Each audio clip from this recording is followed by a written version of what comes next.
நான் கதை குழலி. இன்று உங்களுக்கொரு அற்புதமான கதை சொல்லப் போகிறேன். தயார்தானா? த மிஸ்ஸி ரெயின்போ, கலைக்கப்பட்ட வானவில். லியோவுக்கு ஓவியம் வரைய ரொம்ப பிடிக்கும். அவனுக்கு எல்லா வண்ணங்களையும் பிடிக்கும். ஒரு அழகான காலையில் அவனுடைய அக்கா மியா புதிதாக வாங்கிய கிரையான்களால் ஒரு அழகான வானவில்லை வரைய ஆரம்பிச்சான். அவள் ஒவ்வொரு வண்ணத்தையும் கவனமாக தீட்டினான்.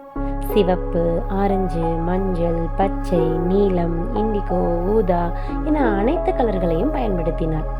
லியோ விரிந்த கண்களுடன் மியாவை பார்த்து கொண்டிருந்தான். வாவ் மியா, ரொம்ப அழகா இருக்கு என்று சொன்னான். அதோடு சிவப்பு கிரையானை எடுக்க முயற்சித்தான். லியோ, கொஞ்சம் கவனமாயிரு, நான் இன்னும் முடிக்கல என்று மெதுவாக கூறினாள் மியா. அவள் கிரையான்களை லியோவிடம் மெதுவாக தள்ளி வைத்தாள். ஆனா மியா மஞ்சள் நிறத்தை வரைந்து கொண்டிருக்கும் போது லியோ வேகமா நீல கிரையானை எடுத்தான். அவனுக்கு நீலம் ரொம்ப பிடிக்கும். அவன் மியாவின் சிவப்பு கோடுகளுக்கு மேல் பெரிய நீலக்கோடுகள் போட ஆரம்பித்தான். ஐயோ லியோ என்று மியா கத்தினாள். அவளின் முகத்தில் சற்று சோகமும் இருந்தது.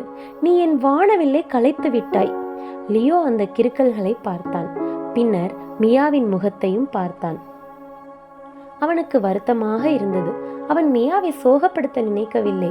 அந்த சமயத்தில் லியோவுக்கு ஒரு நல்ல யோசனை வந்தது. அவன் பச்சை கிரையானை எடுத்தான்.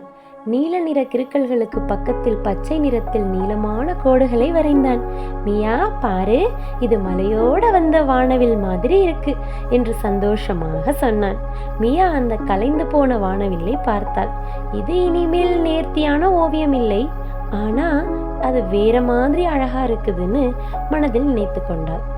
அவள் மஞ்சள் கிரையானை எடுத்து அந்த மழைக்கு பின்னால் ஒரு சின்ன சூரியனை வரைந்தாள். இதோ பார், சூரியன் வெளியில் வருது என்று சிரித்தாள். அதுக்கப்புறம் இருவரும் சேர்ந்து அந்த ஓவியத்தில் நிறங்களை சேர்த்தனர்.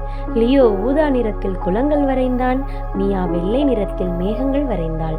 அவர்கள் வானவில் சரியாக இல்லை என்றாலும் அது அவங்க இருவரும் சேர்ந்து உருவாக்கிய ஒரு சிறந்த ஓவியம். லியோ தவறு செய்தாலும் மியா கோபப்பட்டு நீண்ட நேரம் இருக்கவில்லை. அவர்கள் சேர்ந்து சரி செய்தனர். இறுதியில் அந்த வானவில் இன்னும் சிறப்பாக மாறியது. ஏனென்றால் அது அன்புடனும் ஒத்துழைப்போடனும் உருவானது. சில சமயங்களில் விஷயங்கள் கஷ்டமாக இருந்தாலும் ஒருவருக்கொருவர் விட்டு கொடுத்து அன்போடு சேர்ந்து செய்தால் அது இன்னும் அழகானதாக மாறலாம். இந்த ஸ்டோரி பிடிச்சிருந்தா லைக் பண்ணுங்க, ஷேர் பண்ணுங்க, சப்ஸ்கிரைப் பண்ணுங்க.